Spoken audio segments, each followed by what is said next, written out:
其实中医治病啊，就跟打仗一样啊。过去古人就讲啊，治病如打仗，用药如用兵。你看我们中医开方子啊，它实际上就等于是排兵布阵，对不对啊？我前面几位要干什么，后边几位要干什么，那都是你得有策略。所以过去是打仗就是要智勇双全啊，有智没勇，那就等于是有时候犹豫不决，你就会那个。战机稍纵即逝，抓不住战机不行，有勇无谋也不行，那盲干也不行，所以说会导致严重的后果。你中医看病就跟打仗一样，有勇有谋有智慧，这叫计谋。所以这个我给他用什么呢？刚才那个大便秘解的这个，我用的是什么计策呢？是围魏救赵这一个36计里边的一计。围魏救赵，您展开说说。这个可能咱们看电视剧啊，有时候都看过这些啊。这个讲的是什么呢？讲的是战国时期啊，当时在公元前553年，魏国的大将一个叫庞涓的人，领着大兵要攻打赵国。那赵国打不过魏国啊，就求救于齐国。齐国就派大将田忌和这个孙膑，就是写《孙子兵法》那个人啊，去领兵。去抗这个魏军，这个孙膑这有计谋啊！他一想，他说这个魏军现在全部出动去攻打赵国的邯郸，那个都城叫邯郸，就咱们现在这个地名还叫邯郸啊。那这个孙膑就想了，你这个兵全出去了，你的都城肯定是空虚的，所以说他就不去上赵国那去。跟魏兵打啊，然后他就怎么的，就直接派兵去攻打魏国的都城，叫大梁。哎，我肯定要攻，你现在是城内空虚，我这一攻，你肯定要回兵救，对吧？那回兵救，我在路上我再截杀你。果然啊，这个魏军听说啊，齐国派兵去打他的都城了，就害怕了，然后赶紧这个回兵就在这个半路上，齐兵就伏杀这个魏军。把魏军打得大败，所以说他就是等于是把围了魏国的都城，来救了赵国，所以这一计就叫做围魏救赵。听的都已经进入到了那个战争的画面里了，对不对？咱们回来啊，咱们还是要说方子。那这是哪一个经方用到了这样的一个思路呢？刚才这个大便秘解的这个患者哈，我给他用的就是围魏救赵这一计，用的是大承气汤。你看这个张仲景在这里边就讲了啊，大便困难的时候出现了什么情况呢？出现了喘满不得卧。这个喘满不得卧，我们翻译过来就是什么意思呢？就是咳嗽喘得躺不到床上啊，卧就是躺下。现在躺都躺不下了，那么这个就是一个什么呢？他前面有大便难的这样问题，所以实际上就是一个什么问题呢？本身他的主症是咳嗽喘，是肺的问题，对吧？那么肺现在有问题，有咳嗽有喘，但实际上他的疾病的根本在哪里呢？在大肠。在大肠？对，肺和大肠相表里呀。哦，你看怎么叫肺和大肠相表里啊？就是表亲戚。表兄弟、表姐妹，肺跟大肠是有表亲戚。那么他俩表亲戚就是相互作用啊。你看这个肺，我们这肺主呼吸，对不对？那么肺呼吸这个气啊，它要往下走，它要靠什么呢？靠大肠的这样一个通畅，大肠必须通畅，这个肺气就往下走得顺。假如说现在大肠不通畅了，或者堵上了，你看这大便秘结了，对不对？不通畅。就是这个肺气降不下来，于是这个人就会出现咳嗽喘。所以实际上你看这个人开大咳嗽啊，喘得不得了。那么有一部分的咳喘，它的病位并不在肺本身，而是大肠堵了。啊？哎，下边堵了，其实就跟咱们平常就是这个就是下水道堵了。那你这个水就下不去了。就是因为肠道的问题引发的咳嗽。这个大家没想到，对不对？虽然我们老说肺与大肠相表里，但真正在这个症状表现上这样的勾连，我们再给大家复习一遍哈，是肠道的问题引发的咳嗽。刚才哪位观众是这个表现呀？就是大便秘结，同时还有咳嗽，还有喘憋的情况。刚才您二位哪位说上厕所费劲？您的表现是这样哈，阿姨您怎么解决？就是又是肚子不舒服又咳嗽，您一般在家怎么调？吃点那个通便的药，就泻下，就是排。有时候吃点牛黄解毒啊。哦，牛黄清心啊，然后就是你吃的是我们同仁堂的精致牛黄解毒片吗？对，啊，就是啊，在医院开的。那您吃完了之后感觉怎么样？咳喘的情况？那个缓解了，能缓解是不是？能缓解啊。还有什么别的您自己的独门小妙招吗？就是上下都能梳理的这种。梳理就喝点什么通便茶。听着还是主要在还是靠药上。对，咱们听听陈老师点评一下您这个思路和方法对不对哈？来，掌声感谢一下阿姨，谢谢。对不对？他这个思路是两头堵，其实他是对住的啊。那就是这一型的咳喘，如果说你只用止咳平喘治肺的，你摁不住。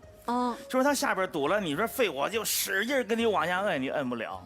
你必须把下边它这个打通以后，这个肺气自然就降了。你看，但凡一个有经验的大夫来讲，对于这个咳喘病呢，必定问大便的情况，特别注重你这个咳喘病有没有大便秘结。如果有的话，要迅速的解决这个便秘的情况，这个咳喘才能得到根本的解决，而且它疗效才会更快一些啊。我们把大肠给它打通。你有便秘，我给你弄通畅啊，这样肺气就容易降了。肺气一降，这个咳嗽喘，它就会大大的这种减轻所以说这种就叫做什么呢？围胃以救赵，就是围肠以救肺。明白了，它是这个道理。所以阿姨这方法可以是吧？对，他这个咳喘，如果他不吃通便药物，他这个咳喘治疗效果是不好的。明白了，所以阿姨您答得不错哈，今天给您送一份礼物。感谢阿姨的回答，福临门给您送健康了，送给您福临门亚麻籽油，独有高分抗氧技术，99%高效保留欧米伽3亚麻酸，亚麻酸含量是三文鱼的41倍，刚需补充优质好营养，每一滴油都为叔叔阿姨的餐桌增添保障，天天亚麻酸，年年福临门。谢谢阿姨，来，谢谢。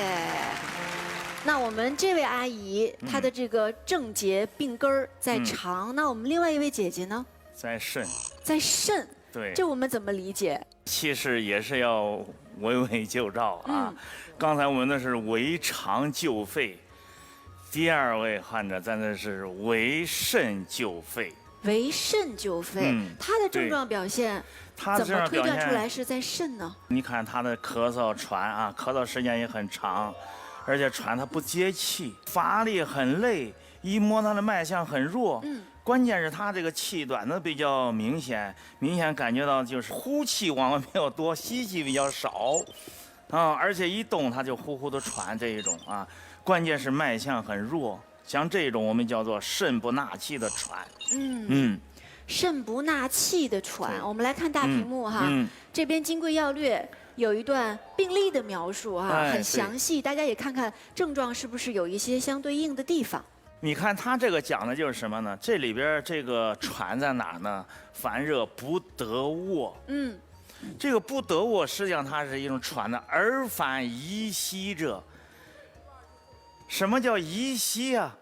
就是说要靠着床，或者是我靠着被子卧到那儿，睡到那儿。就是你不能平躺，所以叫做宜息，再倚个东西，对吧？垫两床被子或者是我靠那床头上或者有人再扶起来，就这种一平躺他这个气儿就喘不过来，这叫做宜息不得卧。那么这种喘就是什么呢？就是一个肾不纳气的喘。你看他后边用的什么呢？是肾气丸主治，这是讲这个虚喘。同样刚才两个患者。第一个那叫实症，第二个叫虚症。明白了，一个是实症，一个是虚症。刚才我们这位阿姨这个肠道应该是有实火，因为大便秘结嘛。对。然后这位姐姐的情况，她可能是跟肾有关，肾气有一些亏虚。对。所以来问一下姐姐平时你在家里你自己怎么调整呢？我一直都没怎么调整，水肿就一直没解决，就一直没解决。您看刚才老师说了，有可能跟肾有关，好像肾跟水肿就很容易联系到一块儿了。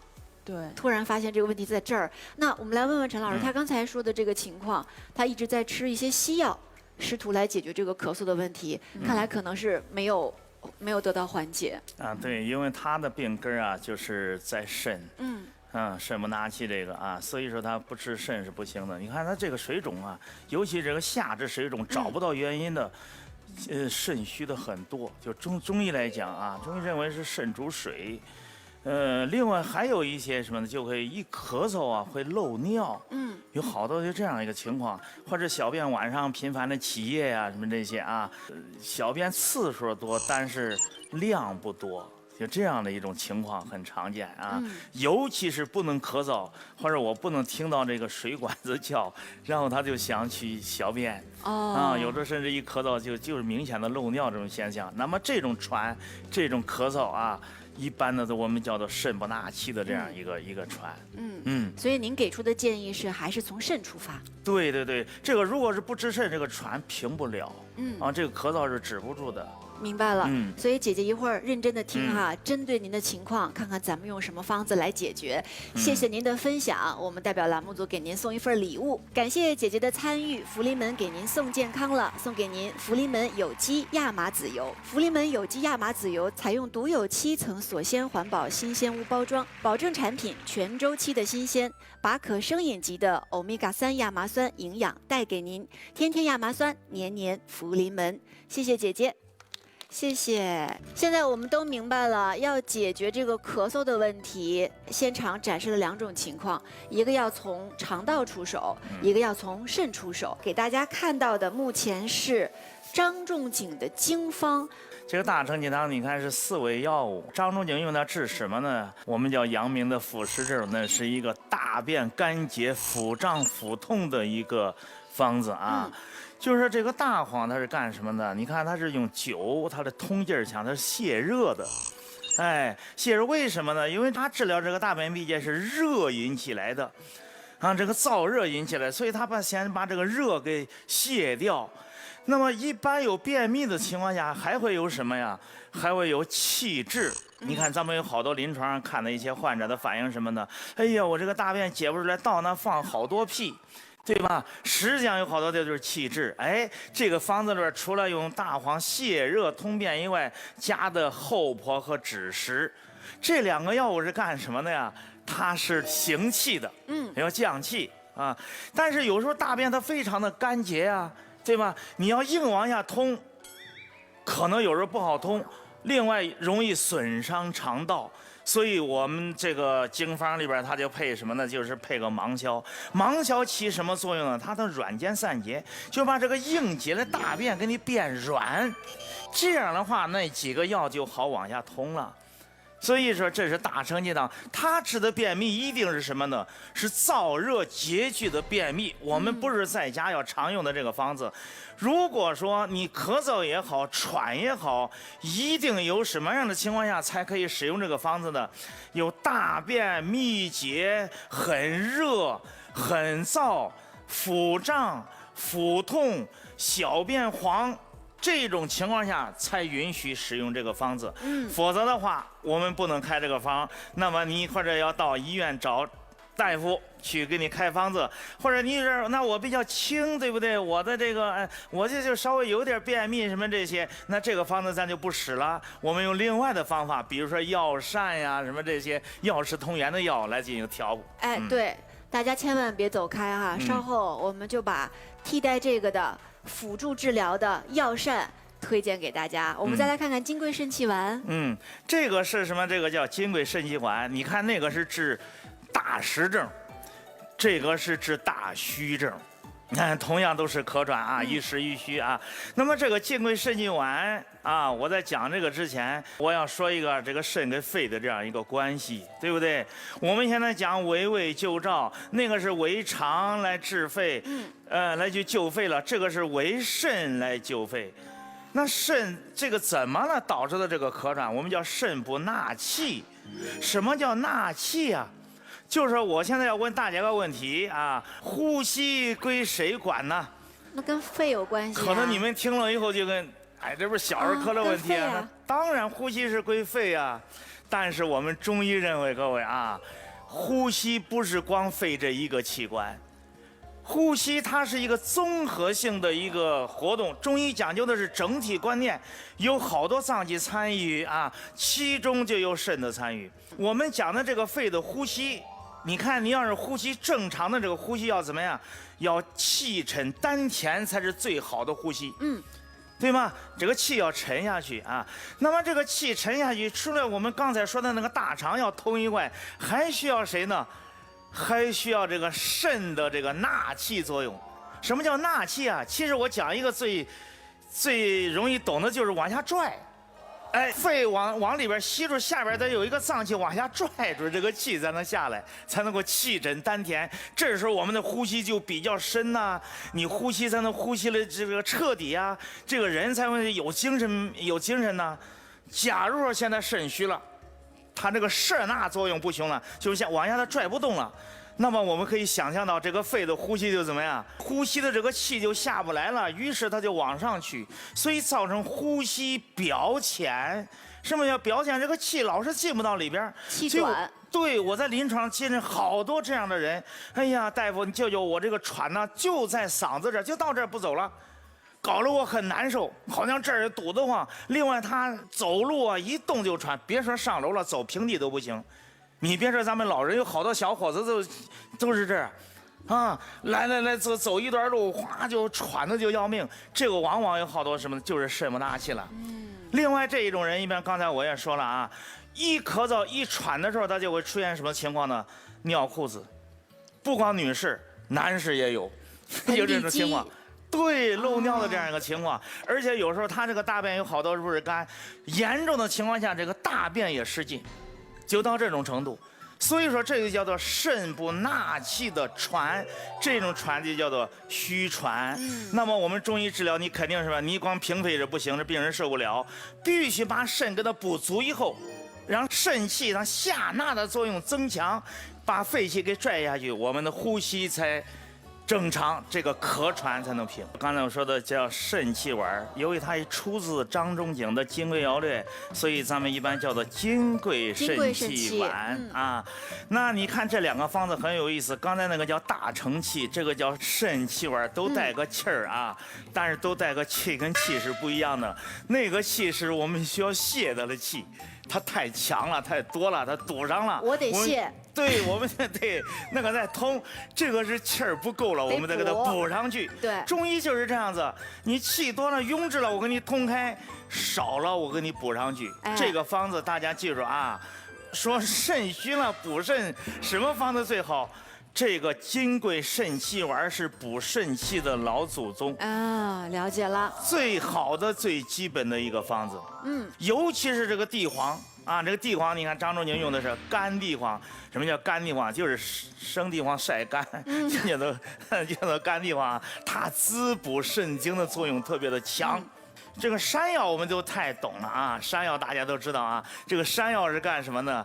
补肾，同时又补脾，还补肺，肺脾肾三补。但是主要是补肾，而且它不光是补肾气儿。它还养肾阴，所以说山药你怎么吃它都不会上火，它为什么它是气阴双补的？另外这个山茱萸也是非常好的一个滋补的药物，它除了补肾以外，它还兼补肝，你看它是肝肾并补啊。那你说我这药很好啊，我就是吃补药，大家都非常喜欢呀。但是咱们补药也不能乱吃，中医开方子非常讲究法则。那么你这个补药吃多了，如果说你不合理的吃，补药也会造成一些问题。还有一个说法叫会堵上，虚不受补。对，有虚不受补有好多啊。所以说，为了更好的进补，科学的进补，你看那时候张仲景都非常讲究科学啊。他又配了另外3个药物，让这3个药物更好的吸收。配了谁呢？泽泻。这个泽泻干什么？你看泽泻，它往外泄什么？泄那个湿，是排垃圾。它是纠正谁的这个毛病呢？纠正这个干地黄的。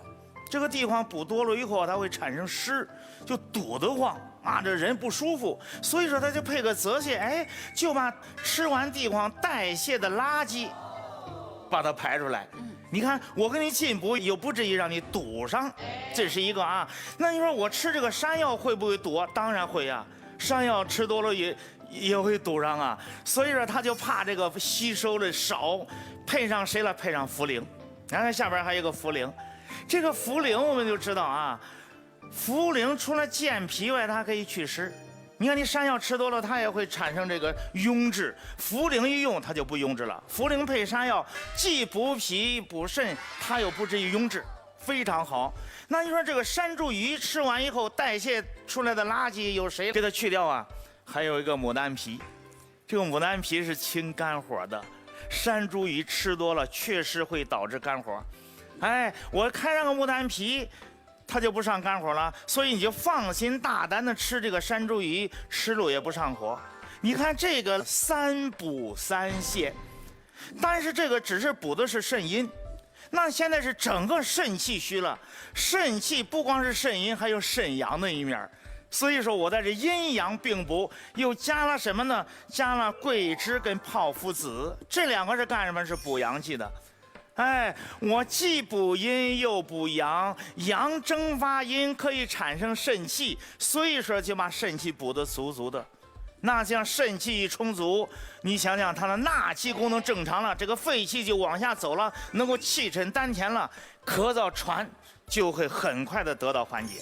所以它是这样一个道理。就感觉是那个热气球底下那个座儿够着实，那球就不至于跑了哈，很形象。大家刚才看到的，不管是大承气还是金匮肾气，如果您想用，再叮嘱您一句，中医讲究一人一方，一个是找专业的医生4诊合参之后给您开方，另外每个人的体质不一样，做加减法。关于这个吃药的事儿一定要问医生，但是在家里我们可以干嘛呢？我们可以食疗。陈老师每次来我们都说有没有带茶饮啊？我们今天有药膳，来陈老师您这边请，来看看我们针对2种情况的药膳。对。您上座，您参与养生堂健康对话的机会来了。现在呢，请您拿出手机扫描屏幕上方的2维码，然后呢，添加养生辅导员，提交您最关心的健康问题，就有机会赢得专家1对1的深度解答。那同时呢，我们的养生辅导员已经准备好接收您的问题了。前10位网友还有机会获得本期节目的笔记。这个针对的情况呢，就是刚刚2位观众不同的症状。如果我们的观众这个时候刚刚打开电视机，不知道在演什么，没关系。如果到了春天您咳嗽、气短、乏力，琢磨琢磨有没有别的症状，有没有肾虚的症状，有没有肠燥的症状，这2种情况它是不一样的药膳解决方式哈。对，就是刚才针对这2型的这样一个咳喘，专门制的一个药膳。而且啊，其实这2个药膳，它说用的药也都是食物，既是食物又是药，它的功效不亚于刚才我们说的这些方子。其实我说了，我们这是4K 超高清，我们的药膳用的食材，对，您看的都是真真的，就跟以前比看得更清楚。观众朋友们先看哈，每个里面都放了什么，然后大伙可以大胆的猜一猜，这每个都是治什么的。我看到一样黑乎乎的，我就不能剧透啊，不能剧透，稍后再跟大家揭晓这是什么。这是重要的。药食同源的，是放在药膳里起关键作用的东西。没错。您那个有？你看我这个，您不能说啊，您也不能说。我是不能说，但是一看您能知道，你看这个一看能看出来，基本上。这回4K 超高清可看清楚了。对。来，这会儿现场有没有观众有刚才的问题？就是谁有刚才那个就肠燥的问题，举手我看看。就又肠燥又咳嗽有吗？然后大便秘结。老有点上火的感觉，您有是吧？我给您厂有一个任务，您得告诉我这里面有什么东西，好不好？来，阿姨，谢谢，谢谢。陈老师现在再盛一碗，这一碗是给有肾的症状的观众朋友。这踊跃举手了是吧？陈老师，您看哪一位？就是肾气有点亏虚，然后平时老跑厕所，还有点咳嗽。对。哪一位？走路喘气的。老跑厕所的，来，哦，有好，来，陈老师您好，那我去啊，咱俩穿的都是红的啊，这是撞衫了，撞衫了，好，阿姨吃完了吗？吃完了是吧？好吃吗？好吃，好吃。问题来了，就是里面那块黑的东西，您吃得出来是什么吗？有点像地黄。地黄什么味儿呢？它的味儿不太明显。就没有什么奇怪的味道。对，没有奇怪的味道。您自己的症状能跟我们分享一下吗？我是经常的就是咳嗽吧，有时候就是闻到气味也咳嗽，完了受凉了也咳嗽。还有就是，就像春天的时候也咳嗽。肠燥的情况有吗？肠道我经常喝点三黄片儿。就是平时会有就是不好上厕所的情况，对，不好上我就喝三黄片儿。它主要还是帮助您腹泻，是不是？对。好，知道了，谢谢您的回答哈。谢谢。我们另外一位阿姨也采访一下您，阿姨好喝吗？好喝，好喝哈。您喝到的那个白白的东西是什么？山药。山药，核桃，还有别的吗？还有薏米，还有别的吗？大米，还有大米，还有别的吗？还有那个就是褐色的，我问的就是那褐色的，阿姨。那褐色的，您觉得是什么啊？说不上来，反正很好吃是吧？来，陈老师，咱们回到场中哈。好。您参与养生堂健康对话的机会来了。现在呢，请您拿出手机扫描屏幕上方的2维码，然后呢，添加养生辅导员，提交您最关心的健康问题，就有机会赢得专家1对1的深度解答。那同时呢，我们的养生辅导员已经准备好接收您的问题了。前10位网友还有机会获得本期节目的笔记。其实我们刚刚说这个药食同源的食材就在场中。刚才我们那个阿姨说是地黄啊，地黄不对。我们那位阿姨呢很厉害，说了3、4样，那几样也确实有，但是也没有说出来那个药食同源的东西叫什么。没关系，咱们先来找找看这2个药膳用到的药材都有什么。好，这个第一碗里边啊。有2个药食同源的啊，最主要的是这一个，看看啊，这是像笋一样啊，看起来像笋一样是吧？对不对？这个叫什么呢啊？这个叫肉苁蓉。肉苁蓉啊，肉苁蓉，对，这个我们号称这是什么沙漠里的人参，为什么呢？它长在这个沙漠里边。沙漠里，这里面有吗？现在这里。对，它既补肾阴又补肾阳，它是阴阳并补的一个药物啊。你看，你长到沙漠里边，肯定得有抗旱的本事吧？对。所以你要有抗旱的本事，你就会有滋肾阴的这样一个作用才行。但是同时，沙漠这边的温度又挺高啊，尤其是白天的温度它很高，所以说它又有阳性的这样一个特点。既补肾阴又补肾阳，而且它有一个非常好的本事，就是润肠通便啊。对老人的这种肠燥便秘，筋骨肠燥便秘，尤其是肾阴阳两虚的这种便秘啊，是非常的适合。另外一个就是这个叫火麻仁。火麻仁是什么呢？是润肠通便，同时它有可以养脾阴这个作用，它补脾养脾，所以它也是药食同源的一味。这个就是2个药物放在一起啊，对我们的这个老人的筋枯肠燥便秘这种啊，有非常好的这样一个治疗作用。同时它又是食物所以说我们可以把它做成粥来进行食用。明白了，所以阿姨等于里面放了肉苁蓉和火麻仁儿，它可能就是您吃的过程当中并没有吃出什么奇怪的味道哈，所以它煮粥的这个过程可能会让这个药味儿没有那么重，大家吃的时候也比较好下咽。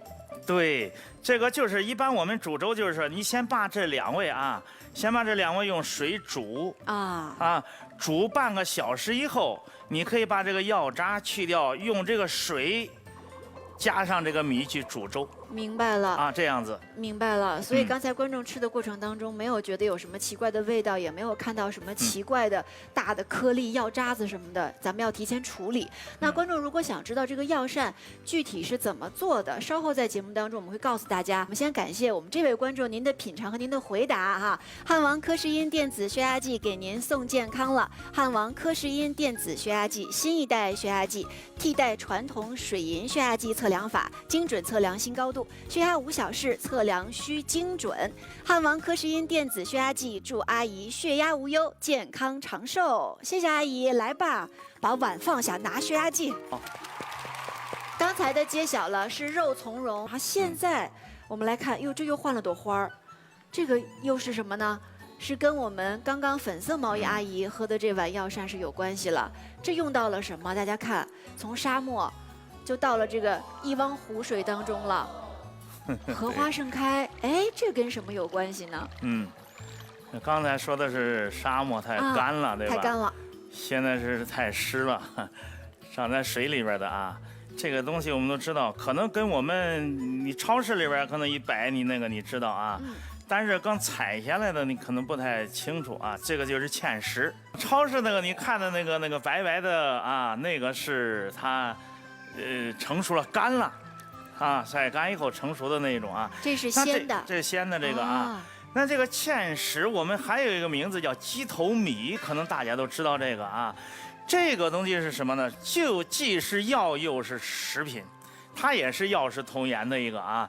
那它可好了啊。可以补肾，可以补脾。补脾治疗什么呢？补脾治疗拉肚子。一般的啊，拉肚子你要治不了，你用它，不光是健脾，而且它收涩，它可以收住，啊，很快就是把这个拉肚子就止住了啊。另外一个就是什么呢？就是补肾。补肾治疗什么呢？就是刚才我们说，你一咳嗽一喘气，它就漏尿。特别对咱们老人啊，尤其咱们女士这个病比较多见啊，这种漏尿，这个芡实啊，这个鸡头米是特别好的。因为什么？它可以收涩，它可以补肾精。所以说，这个肾不纳气的咳嗽喘里边，我们要药食同源的话，这个鸡头米啊，可以是一个最好的这样一个选择。现在超市是能买到的。就是那五谷杂粮区，您不要笑，我去过超市。我虽然老吃外卖，超市我也去，能买得到这个鸡头米，你就可以。如果是您这方面，比如说经常跑厕所呀，然后吃点什么就容易腹泻，然后同时还有咳嗽的情况的话，就可以在咱们的这个药膳当中加点鸡头米，对吧？好，大家肯定很关心了，我这2个药膳是怎么做的呀？食材各放了多少呀？来，请看大屏幕。第一个，咱们是有便秘或者你大便不畅的这一种咳嗽啊、喘呐这种啊，用第一个药膳是肉苁蓉跟火麻仁配。这个肉苁蓉我们平常熬粥用多少呢？啊，我给大家说个量，肉苁蓉可以用15克。火麻仁可以用10克，哎，这2个加在一起，你在砂锅里边就煮水开了，煮上半个小时，然后就把这个药渣去掉，用这个水再去煮粥。你看你是想喝这个大米粥还是喝小米粥都可以啊。对，小米粥你也可以加点什么枣啊，什么这也可以啊。粮食自选啊。哎，对，这个就是适合于治疗什么呢？适合用于我们刚才便秘性的这个咳嗽还是喘。那你说我没有咳嗽喘，我现在就是大便有点不畅，我可以不可以喝这个？当然可以了。它的功效主要是通便，那我们说的它治咳治喘是通过通大便来治疗咳嗽喘，所以它的主要功效还是属于通便的这样一个作用。有家就有福临门，福临门亚麻籽油99%高效保留欧米伽3亚麻酸，亚麻酸含量是三文鱼的41倍，烟点超200度，煎炒烹炸拌每克都营养，天天亚麻酸，年年福临门。有健康需求的地方就有同仁堂。本节目由北京同仁堂同仁乌鸡白凤丸特约赞助播出。汉王科氏因电子血压计，新一代血压计，替代传统水银血压计测量法，精准测量新高度，血压5小时，测量需精准。买汉王血压计，逛京东。北京卫视养生堂栏目会员俱乐部特别推出营养调理慢病专项活动，特别是有便秘、腹泻、失眠等困扰的叔叔阿姨，欢迎大家拨打屏幕下方的热线电话，可以免费领取营养调理新方案和25种营养素产品一套。那第2碗呢？第2碗就是有芡实加上核桃仁儿。哎，这2个就是比较好吃了啊！你像这个芡实啊和这个核桃仁儿，哎呀，它是治什么呢？就是通过补肾纳气来治疗肾虚型的咳嗽和喘。你说我没有这个咳嗽喘，我就是刚才有你那个说的那个漏尿或者我一咳嗽我就漏尿，可以不可以喝这个粥？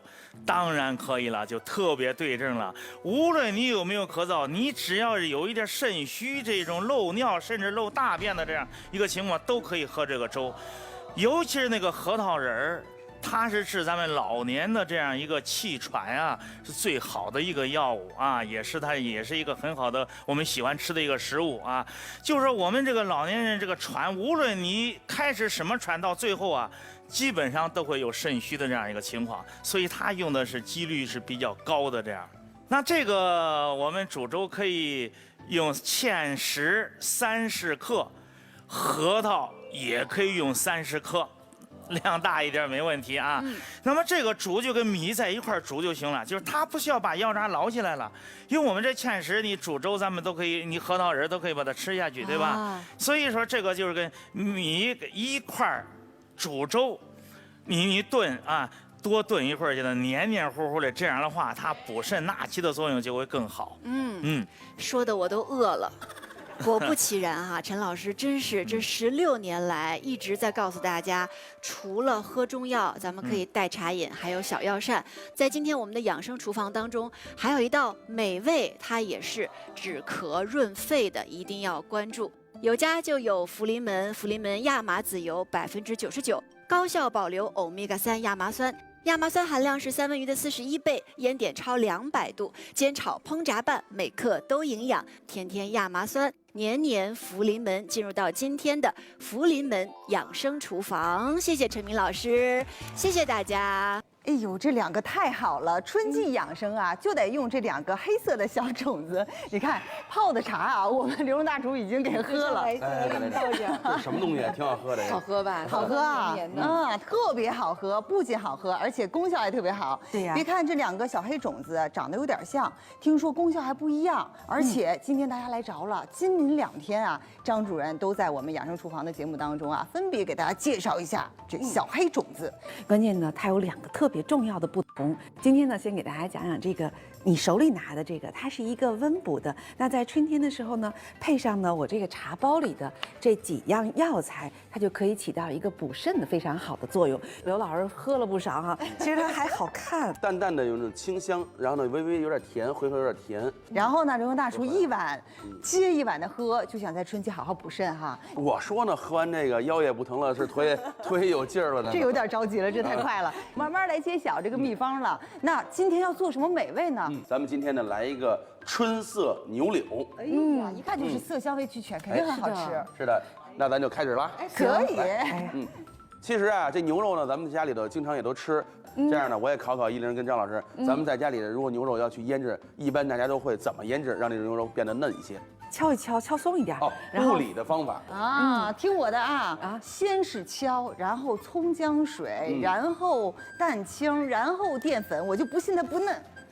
其实呢，这个方法呢是比较常用的。今天呢，我要用3样宝贝，让这肉呢不光是锁水了，还更软化了，可以说是零失误的一个万能腌肉方法。如何用新招腌牛肉更好吃、更鲜嫩？今天呢，咱们选择的是这种瘦一点的牛柳部分，稍微进行清洗一下，来一点盐，捏一点小苏打，愿意搁点葱姜的搁点葱姜，再来一点花雕酒。但是呢，这个还不是我说那个3个宝贝啊，泡个2、3分钟，拿清水投一投，就可以接着进行下一步腌肉了。张老师，您来，咱们一块看看啊。关键我刚才觉得这个依林比我多说了，那个葱姜已经刚刚都用了，显然不是你那俩。今天呢，我来一个升级版的啊。首先，这个呢是咱们用的红茶，它里面有这个单宁酸，单宁酸呢是有助于软化肉质的，所以吃的就会嫩一些。1斤肉呢，咱们大概搁个15克、20克左右就够了。然后来第2个宝贝，依林猜猜这是什么？白水。怎么可能呢？我看到了边儿。既然说是宝贝，肯定不是白水。对，有点怪。哇，这直冲我的这个脑袋呀，是白酒。不，米酒。那么这个米酒呢，也是增加米香味儿，也可以软化肉质。这个大概1勺多一点点，就是它比咱的茶叶略微少一点啊。第3个宝贝来了，这张主任一下就认识了。陈皮，这是提前泡软的陈皮，拿它去抓呢，增加这个果香味儿，而且也可以软化肉质啊，还是不错的。来上1克左右的盐，来点胡椒粉，然后呢，这里呢咱们再来点淀粉，而且呢这个淀粉一定要用玉米淀粉，朋友们腌肉的时候要用玉米淀粉，因为玉米淀粉相比于土豆淀粉来说啊，它劲儿没有那么大，各个15克左右。一般呢我们都是双手去兜去抓，这样呢有力度也有速度，这样呢它这个肉缝容易打开。这也有讲究，相当于5双筷。基本上我们叫兜，你看双手兜。稍微的来点蛋清，这时候加，稍微的来点油，给它封上表面，要腌一会儿呢，这样的表面容易不干。除了一个肉要嫩，咱们这个汤汁也能吃到那种春天蔬菜的味道。起锅烧油，这是咱的亚麻籽油，来一点儿。天天亚麻酸，年年福临门。今天我们做菜用油是福临门亚麻籽油，福临门亚麻籽油采用独有高分抗氧技术，99%高效保留欧米伽3亚麻酸，亚麻酸含量是三文鱼的41倍，一次摄入可同时补充 ALA、DHA、EPA 3重营养。烟点焯200度，煎炒烹炸拌，每克都营养。福临门亚麻籽油，呵护国人健康，助力美好生活，是养生堂特别推荐的健康好油。